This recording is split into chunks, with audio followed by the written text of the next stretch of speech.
This week I'd like to move on to Hagala. Now, there's a lot doing in Hagala, and Amanda doesn't like the topic. It's a little too complicated. It's very complicated. But we'll make it easy. So we'll start off, there's in Siman Tov Chav Ches, the Mechaber goes through the calendar. Exactly what falls out when, which Shabbosim. Before I start, I have to mention it's Izzy Berman's doing it for his father, who's the outside of Shabbos. Thank you. The name? What's the name? The name, I'll tell you in a second, the name is Yosef Leib and Shmuel Hillel. Correct. Okay, so the Mechaber in Siman Tov Chav Ches goes through the Yemim Tovim, what days they could fall out, which parshiyos fall out, at what times. So the Mechaber says there in Sif Dad, L'olam Koirim Tzav Sahara and Koidim Pesach. Parshas Tzav, he always lay before Pesach. Now, this year also, this week is Parshas Vayikra. Not always, by the way. Not always, besides in a leap year, yeah. It says b'pshuto b'tzaira b'muberes. So this year also, this week's Parshas Vayikra, and next week is Tzav, and then the following week is already Pesach. So Tzav is the Shabbos before Pesach. So why is that? So the Baruch brings down. He says,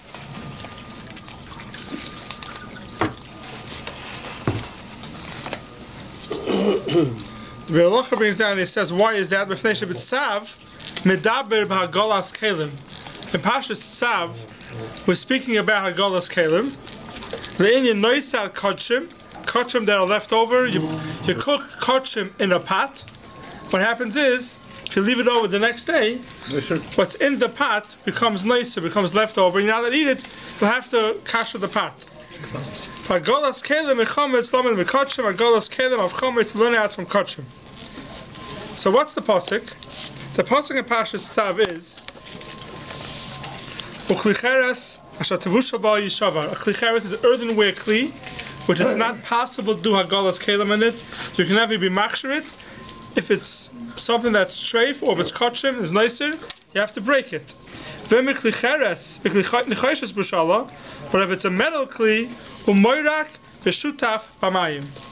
So what does it mean, moirak v'shutaf b'mayim? Moirak means you rinse it out, you clean it out, or you have to do Hagalas Kelim, v'shutaf b'mayim, and then you wash it out in water. That's what it says over there. Now the real sugya of Hagalas Kelim, the real psukim of Hagalas Kelim is in which parsha? Is in Parshas Matos. Not Parshas Tzav. By Klei Midyan is where you have Hagalas Kelim. Parshas Tzav doesn't speak about Hagalas Kelim. There's one mention of Hagalas Kelim in Parshas Tzav. So all the Achronim ask, so why does Parshas Tzav have to be next to Pesach because of Hagalas Kelim? It should be next to Parshas Matos. But the main thing of Hagalas Kelim. So today we're going to give two answers why Hagalas Kelim of Parshas Tzav has to do with Pesach. So the first answer is that we'll learn more about Hagalas Kelim, but we know that before Pesach they have its places they have to kasher. You bring your kelim, you kasher your kelim. There's big vats of hot water, and you kasher your kelim there. There's a halacha, which is not a known halacha for some reason, that after you kasher your kelim, what do you have to do? Says the Mechaber, it's Siman Tov Beis, Mehagim, Lishtoif HaKli b'mayim karim, Acher Hagala miyad. Right after you take the kli and you put it in a big vat of hot water, the minig is you take the kli and you rinse it off in cold water right away. That's the minig. Do it here? I don't know if they do it here. They do it here. They do it here? Yeah, they have convert times. They have a big vat. A big vat of hot water and then cold water next to it. I'm not sure about that. Yeah, so in the Hagim, the minig is that you have to rinse off the kli after you do Hagala in cold water. Right away. You can't wait, you have to do a miyad right away. Now what's the reason for that? Why do you have to rinse off the kli right away? Again.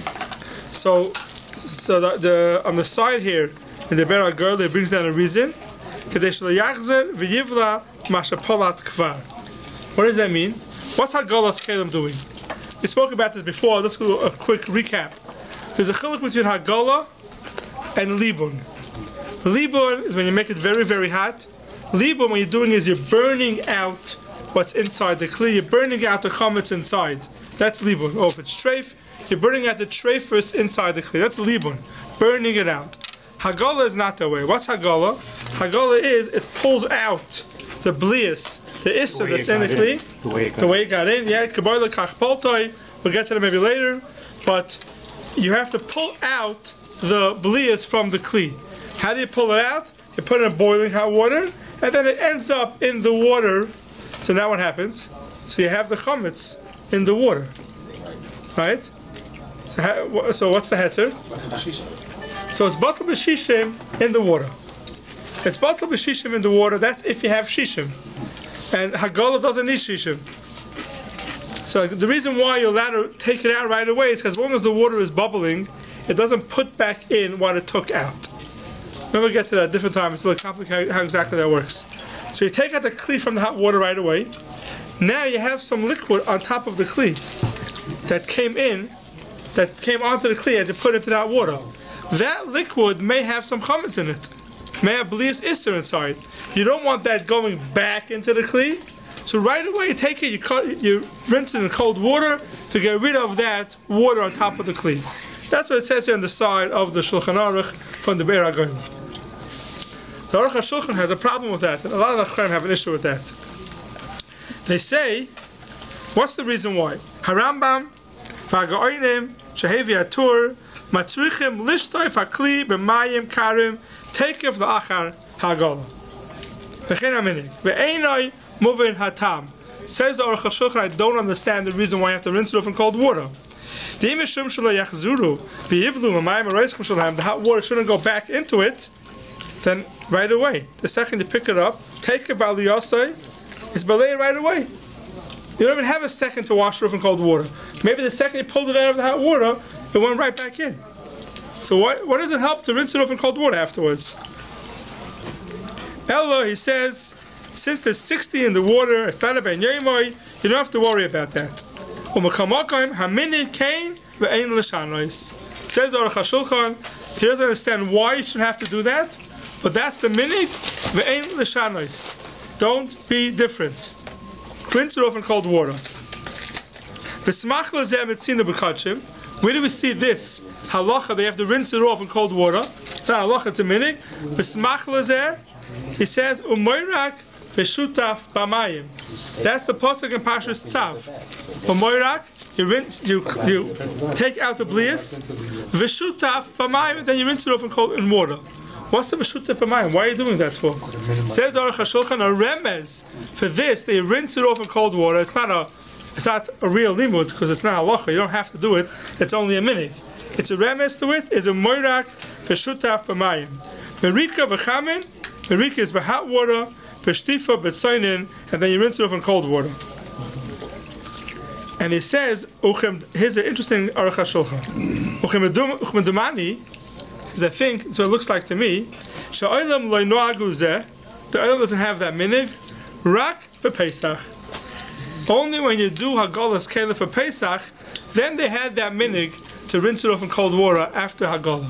But during the year, you have a spoon, a fleishig spoon that became treif, you put a milchik, so the opposite, and you have to do Hagala on that kli. Most people wait for Pesach before they do it. To do it.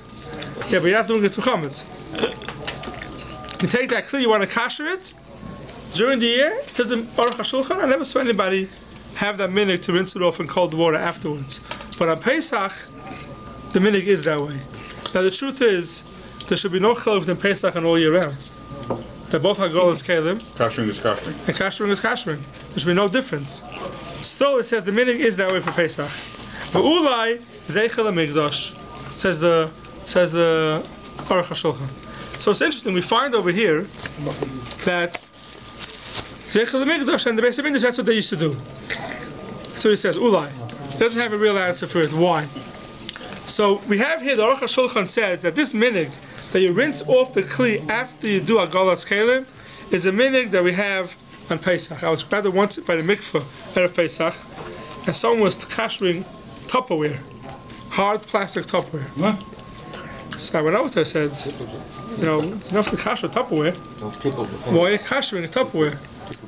So he says, but us the minhag for Pesach, not kashering, toiveling. Not kashering, sorry. Not kashering. Kashering won't help. Kashering. Sorry, toiveling. Toiveling Tupperware. This was a real kiddush. Yeah. So I said, why are you toiveling Tupperware? You have to toivel Tupperware. You have to toivel plastic. So he says, our minhag for Pesach, we toivel Tupperware. That's what he told me. I said to him, interesting. I never heard such a thing before in my life. And I even thought it was crazy. Like, there's no difference, Pesach and all year round, and again, kashering and toiveling. The Ma'aseh see from the Aruch HaShulchan that there are certain minhagim people have for Pesach that they don't do all year round, even though it's the same thing. Kashering all year round, the Pesach is the same thing. You see from the Aruch HaShulchan that there is a certain chumras we have in Pesach, not just the chumras of chametz b'mashu, even the chumras that we're doing the same thing we do all year round. Pesach, we're more machmer. See that from the Aruch HaShulchan. So if that's the case, and the wheat and the shikol of drush, but I say drush by shir also, right? Not just halacha. So that could be why we say that the Parshas Tzav is next to Pesach. Why is Parshas Tzav next to Pesach?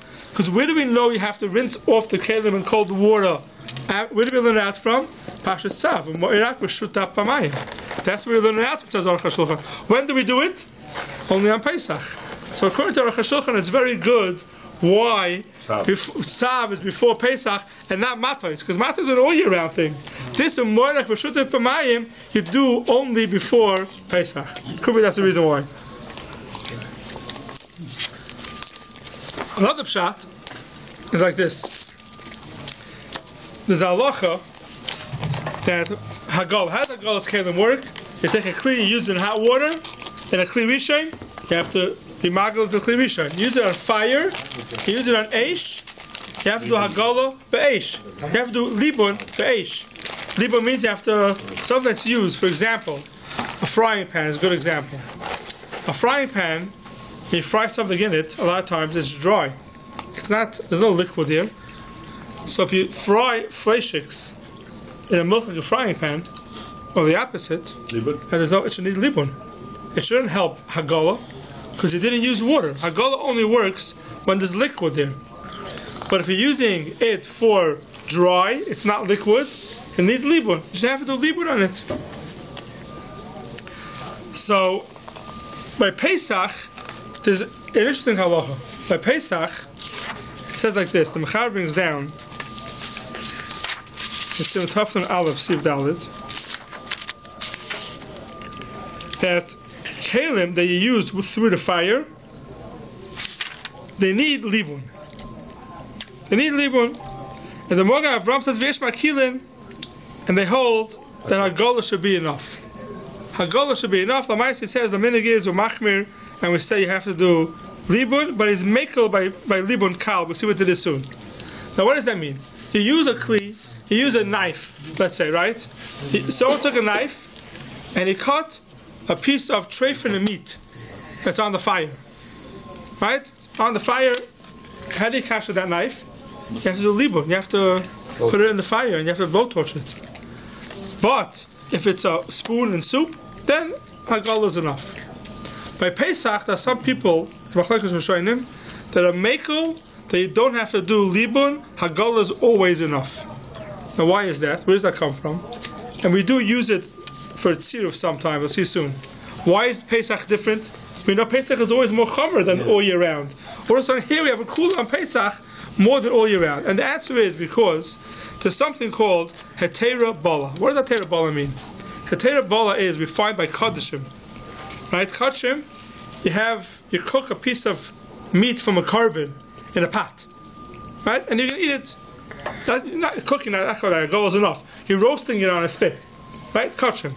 The next day, the blias inside of that spit become nicer. It's left over. You're now going to eat kadeshim after 24 hours or after at night, whenever the shear is. So now you have to kasher it. How do you kasher that spit? The chayrich should need libun, because it was a hot piece of meat without any liquid. The halacha is Hagala is enough. Why is Hagala enough? There's something called hetera bala, that when the meat went into the spit, it was mutter. It was kosher. It wasn't aser yet. When did it become aser? The next day.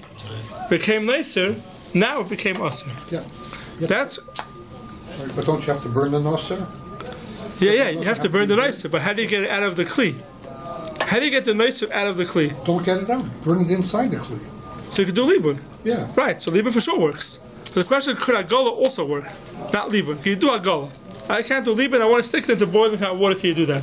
The halacha is hagala does work. Why does hagala work on kosher? It's called a teira bala. Since when it came into the kli, it was mutter. It only became aser the next day. It became aser. Something that goes into a kli, beheter, then even though it came in through fire, hagala is enough. It's halacha by kosher. So how do you dispose of the noser? Regular nicer? How do you dispose of the noser now? What do you mean? You still have to burn it. Yeah, nicer itself you have to burn. But Sitting in the water now. no, so you throw it to water.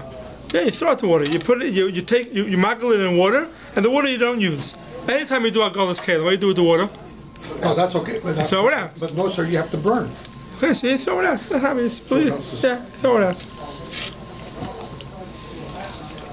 So that's called a teira bala. Something that has heter in it, even though later on it becomes aser. All you need is hagala. You don't need. You don't need libun. Very chametz pot. So it comes time to chametz. What's chametz? Anytime you have chametz, forget about a pot. If you have chametz, you roasted chametz in a pan, right? So we said chametz always needs libun. You have to do libun, not hagala, because you did it on the fire without water. There's a shita that holds the shayrim. It's a machlokes in the shayrim. It's in the Gemara even that chametz is also called a teira bala. When chametz comes into the pot, it's mutter. When's it going to become aser? On Pesach. So become aser on Pesach, it's a teira bala. So you want to get it out? Hagala could work to take out any chametz, even though it came through the fire without water. That's the machlokes. If chametz is called, so what should be? Why should you aser it? Right? Why is it different than kosher? We just gave the reason why it's mutter. The mechaber asers it. Why should it be aser? The answer is it's a machlokes. Is chametz called a teira bala, or is chametz called isura bala? Why? The way we're saying now, chametz is heter. Yeah. So I'll tell you the machlokes, and it's a very interesting machlokes. Noiser, when it comes into the thing, what is it? It's meat and it's mutter. If you leave it over 24 hours, it becomes aser. Chametz, when it comes into the pot, it's mutter, but this is chametz. It's already chametz today. This thing is aser on Pesach. It's not going to become aser. This thing right now, the way it is now, is aser on Pesach. Now it's not aser. But chametz itself is aser on Pesach. So right now it has on it an iser for Pesach. Even though it's also time. Also, this is also aser tomorrow. Right, also it's aser tomorrow. It's also first going to become aser tomorrow. I agree. It's also first going to become aser tomorrow. Right? But right now, it has its shame chametz, and it's called chametz today. The way the lashon they bring it is, noisar today is not called noisar; it's called kosher. Tomorrow it's called noisar. Chametz, what's it called today? Today it's called chametz. Not also yet, but it's called chametz. That's the machlokes. The machlokes are looking at that today it's called chametz, so it doesn't change, and it's called isura bala, or no? Do I look at it that today it's heter, so it's called a teira bala? That's the machlokes we have. That's the machlokes. The mechaber paskins that no, if it's a shtam shma yedei or you use it through fire, it needs libun. Why? Because it's called isura bala. The Ramah brings down a shita haga v'yesh makilin. Some people are mekel and they hold it's heteira bala. It's a teira bala. It's called mutter. The ma'aser we're not mekel, but.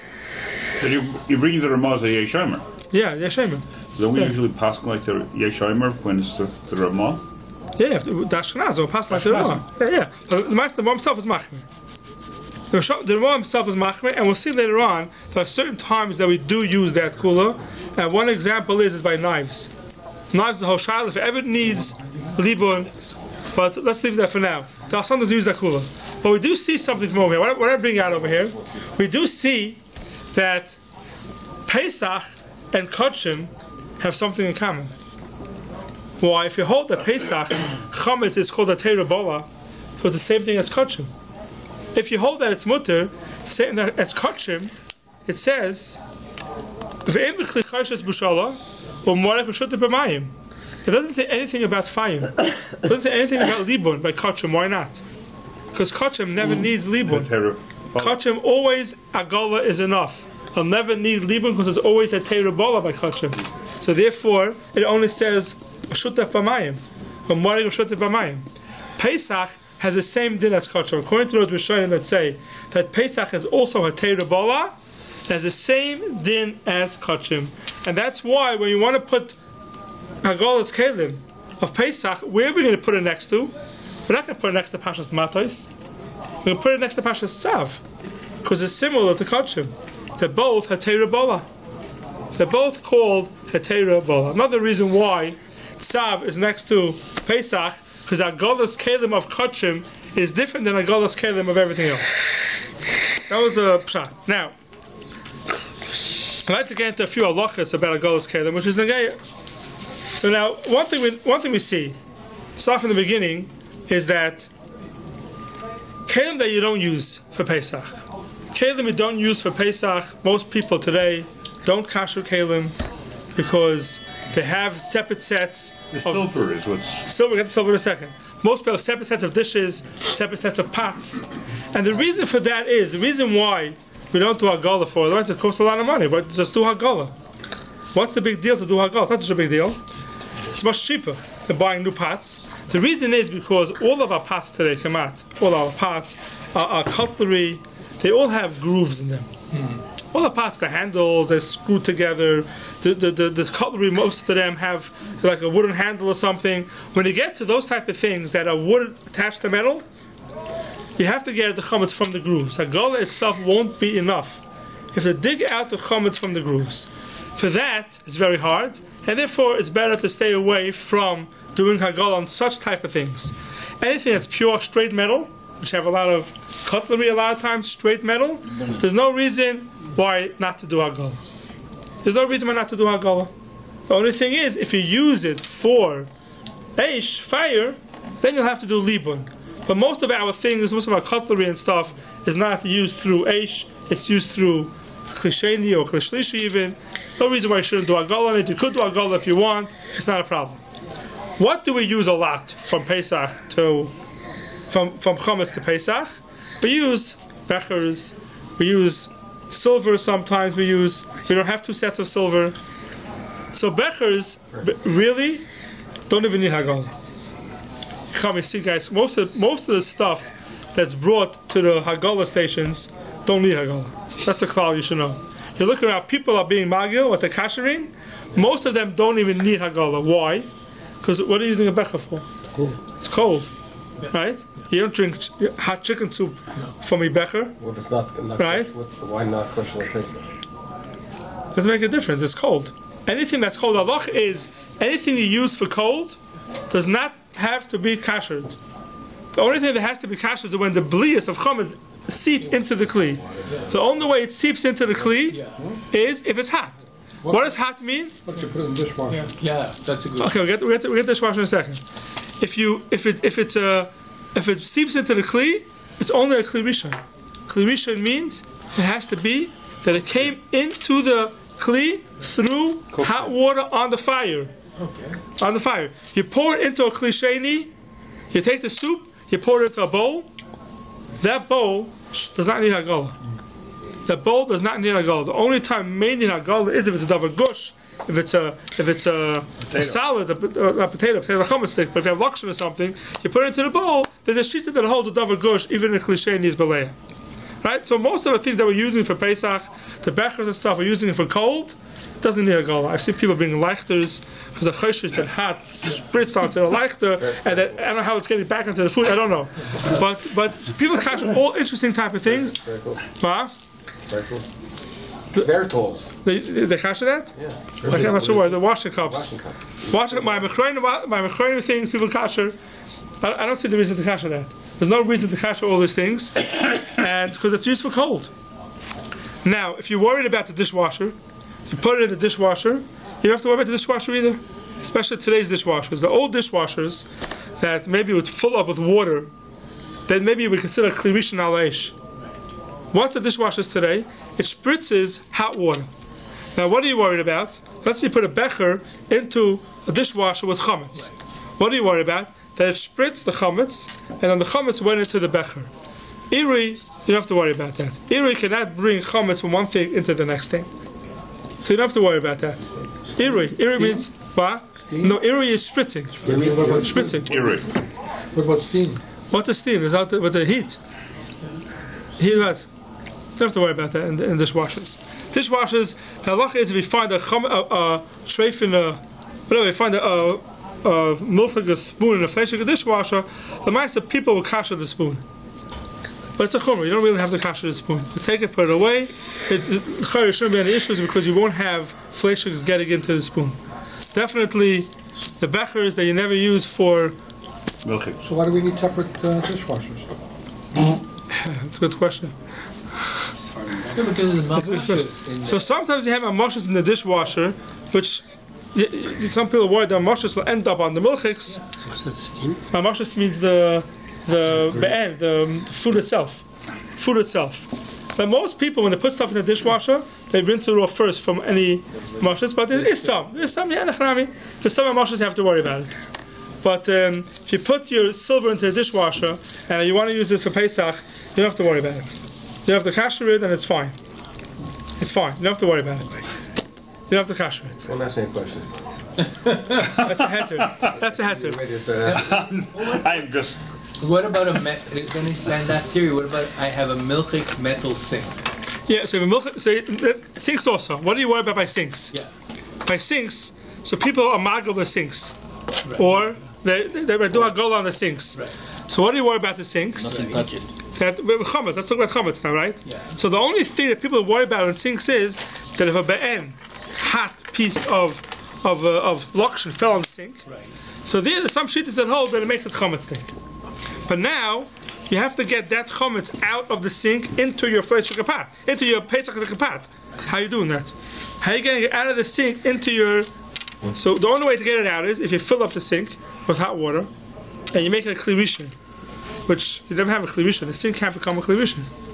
Right? The Maisa, the Olam is machmir to at least do irui kli rishon onto the sink. Right. Irui kli rishon onto the sink. If it's a metal sink, if it's a metal sink, irui kli rishon helps. If it's a porcelain sink, it won't help irui kli rishon. So what do you worry about? That you may have a Pesach thing that's hot that falls onto the sink directly, and then maybe the chametz comes from that into the food. That's the chash that people have. Right? Otherwise, you don't have to worry about it. So therefore, people cover the sinks, cover the countertops, and they shouldn't have to worry about that. If I put a plastic container in my sink, Yeah. a tub, Yeah. then do I have to do irui on? You do it anyway. 1 second. What do you mean? I'm asking When in plastic? Okay. Insert. A An tub, insert. yeah. You don't have to do irui. You know, because You don't have to do it's irui. a secondary. No, because what do you worry about? What's coming in? How's the chametz getting from? Because some water might seep and then, like he said. What type of water? Hot water is not seeping in. Yeah. It's not kli rishon. So you have to worry about it. And the thing that you have, the only chash you would have by the sink is if the Pesach thing falls directly on the metal. But if it falls on the plastic, so now what's happening? You want the thing from the metal to end up in the water, Right. in the plastic, right? Right. It doesn't come. The chametz from the metal doesn't come into your water unless it's a kli rishon. And the water is not a kli rishon. The water it can't be a kli rishon. It's a sink. It's not a pot. There's no fire underneath. There's no fire underneath it. By So you the way, don't. there is a way to make that sink a kli rishon. Like in the olden days, you had those hot water. Yeah, inserts. Insert. So you stick it in, and then it becomes a kli rishon. It has to be bubbling. It has to be. Yeah. So what about an urn that you use for Shabbos? An urn that you use for Shabbos, and you want to use it. And you only use it for hot water. Yeah, an urn that you use for hot water, and you want to use it for Pesach. There's no reason why you can't. There you go, Izzy. There's no reason why you can't use it for Pesach. Thank you. What are you worried about? The only thing maybe you could be worried about is that when you take from the spout, Yes. right? You take from the spout and there's chametz right under it, right? So the heat, the smoke came up and made it chametz stick. And then what? So you can put something on Pesach there, and it's going to go up as you pull it out. It's a fach shash. If you wanna be comfortable with it, you're a little nervous about that, what you do is just pour boiling hot water over the spout, and then you're fine. Pour some boiling hot water over the spout, Irui Kli Rishon, and you have nothing to worry about on the spout. Today's urns, they have those push things, no? So anyway, but if you have those spouts, olden days, the spouts, you have the regular spouts, but the most you would have to do is to pour hot water onto it. A lot of people are machmir. They say that they change everything for Pesach. Now, that's chumrus. Halacha, if you want to use your chametz urn for Pesach, the most you would have to do is Irui Kli Rishon onto the place where the water comes out from. Otherwise, you're okay. Otherwise, you have to worry about it. Now, the countertops, a lot of people cover the countertops. It's the same idea as the sink, basically. What do you worry about? That hot chametz, a dover gush only, fell onto the countertop, and now there's chametz in the countertop. So what do you worry about on Pesach? How is that going to come out? The only way it could come out is if hot chametz food falls onto it. You put a hot chametz pot, not chametz, a Pesach food falls onto it. Then it's going to pull out the blias into the food. But if you have a pot, let's say take a Pesach pot and you put it down on that counter, there's no problems. Because blias don't go from the countertop into the pot. Unless there's liquid in between. Blias don't go from one kli to another kli if it's dry. Only if there's a liquid in between. So you take a hot pot, a Pesach pot, you put it on your countertop, there's nothing to worry about. The blias won't come from the countertop into your pot. The only thing you have to worry about is if you're going to put a piece of food will fall onto the countertop, and there was chametz fell onto the countertop beforehand, so now it's coming into your food. Therefore, the minig is you cover it, or we do Irui Kli Rishon. We do Irui Kli Rishon onto the countertop, and then you can use the countertop. Granite. What? Granite. So granite you can't do it. Granite it depends what type it is. Certain things you can't kasher. Certain times the formica you can't kasher, even though I don't know why the minig is to do Irui Kli Rishon on the formica, then to cover it. What if you take Chavix and put it on the countertop? Granite you could kasher. Stone you could. Stone you could kasher. Yes. No, what's called the formica you can't kasher. Stone you could. Stone you could. It was a mistake. Irui Kli Rishon. Irui Kli Rishon. A lot of people who have granite countertops and they don't cover the Pesach. No. They do Irui Kli Rishon on the countertops, and that's good. Hot water and that's it. Well, what if I take Javix bleach and put on my formica countertop? Is that Why? Is that Because you make it poigim. You poigim the with thing. poison, right? Yeah, could be it's good enough. Is that better? Could be it's good enough. Yeah, could be it's good enough. And also another thing you mentioned about the hot pot. Somebody, Rob was talking was there was Pesach that had a big pot, and on Pesach they put it on the floor, and they heated the whole pot into the door. So I'll tell you why. I'll tell you why. He said Rav said they took a big pot, it was basically a pot, they put it on the floor, and he said they had to get rid of the whole pot. Now, the reason why he probably said that is because there is a minig in Klal Yisrael. There used to be, at least, there could be some people's not a minig. Anything that falls on the floor on Pesach, you don't use. And what's the reason for that? Because we're not worried that food fell on the floor and there's blias. If there's blias, then the countertop is the same thing. And now we don't see such a minig. The reason is with choshesh that on the floor, maybe you didn't clean it so well, and there's still little pieces of chametz maybe on the floor, and therefore chametz, even a drop on Pesach is not bottled, even a mashu, or be'en goes into the pot. If there's a drop of chametz on the floor, then the chametz goes into the pot. We said kli to kli, it doesn't go. So if the floor is 100% clean, right, and you put a pot on it, there's nothing to worry about. But if there's a drop of chametz be'en, then it goes into the pot. So that's where the minute came from. Or you're walking around with your shoes outside. Or you're walking around with the shoes outside, right. You're walking around with the shoes outside. Take the shoes off. How does it get into the pot? The mice when they get in. The mice. Well, to the pot? Yeah. The heat from the pot It's a kli rishon, it's a boiling hot pot, and if it's a drop of chametz, it goes into the pot. Yeah, it goes into the pot. How can a drop Only if of it's underneath go into the pot? Jamie, not yet. any food that touches a pot that's boiling hot, kli rishon, it goes in. Oh, if it's boiling hot. Yeah, it's a boiling hot pot. We're talking about a hot pot. Not a regular pot. No, we're talking about a boiling hot pot. They took a boiling hot pot and they put from the stove. It has to be a hot pot. If it's a cold pot, there's nothing to worry about. Anything else, you just rinse. Yeah, anything else. So even if it was cold, even if it's cold, Okay. right? The minhag was something fell on the floor, Pesach, they put it aside. They took it to the furthest extent. I'm not sure why. Because if you rinse it off, it's fine. If you rinse it off, it's not a problem and it's good, it's kosher. But if it's hot and you worry about be'en, then there's no atem. Be'en, there's no atem. There's a drop of chametz any place, and you put a pot down on top of it, a hot pot on top of it, and the chametz goes in, and a full of mashu is not bottle on Pesach. Everything is awesome. And it could be that's the reason why people are so makbid to cover all their counters, even they bring it up a little bit with silver foil. Why? Because even after you clean everything, you may have some grooves that have a drop of chametz be'en, which you can't get to. And there you have also, there you have by the what's called again, by the granite countertops, that's one piece, so there's no grooves. But if Formica countertops, most of them have a cut somewhere, right? Yeah. In that cut, you can have a drop of chametz. You put something down it. That's why the minhag is you cover everything, and even to go up a little bit, because in the corners, if you can't get to the chametz, then that has a pshat. That makes sense to be machmer like that. How does a hot pot that touches the ground goes inside? Only if it's be'en. You said be'en. There's a piece of chametz there. I understand. But how does it go inside from underneath? The crumb, a hot thing that touches food. One second. The pot, how does this food go inside this pot? If you have a pot sitting on your fire, right? Yeah. Or a chicken soup, right? And it's covered. And your wife is making milchiks right next to it, and it spritzes onto the pot. What happens? What happens? That's not underneath it. Who gets underneath and the side? What's the difference? Covered. What's the difference underneath and the side? Why? Okay. It spritzes onto the pot. What happens? It's a problem, right? Why? Because it goes through the pot into the food. Flavoring. Yeah, the time. The time, yeah. He's thinking how to So if it's on the bottom, it's different? No. I just don't understand how I don't know how it goes through. I guess. I'll give you an example. I made it clear for you, right? You have a pot on the fire, and something spritzes onto it, right? Yeah. Do you understand that it's also? Yeah.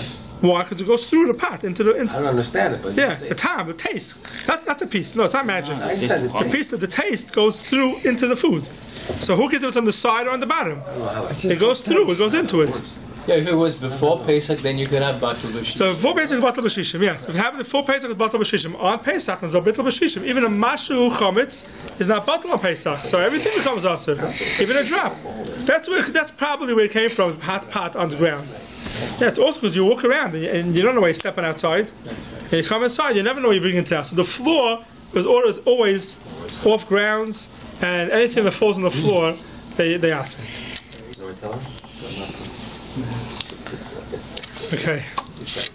A lot more halachas of HAGALA. I mean, there's the ovens and stuff. We're going to do a little bit more next week. No, let's learn some. So we also like HAGALA. Is the self-clean oven would be the same as the Yeah, a self-clean oven. A self-clean oven is libun gomer.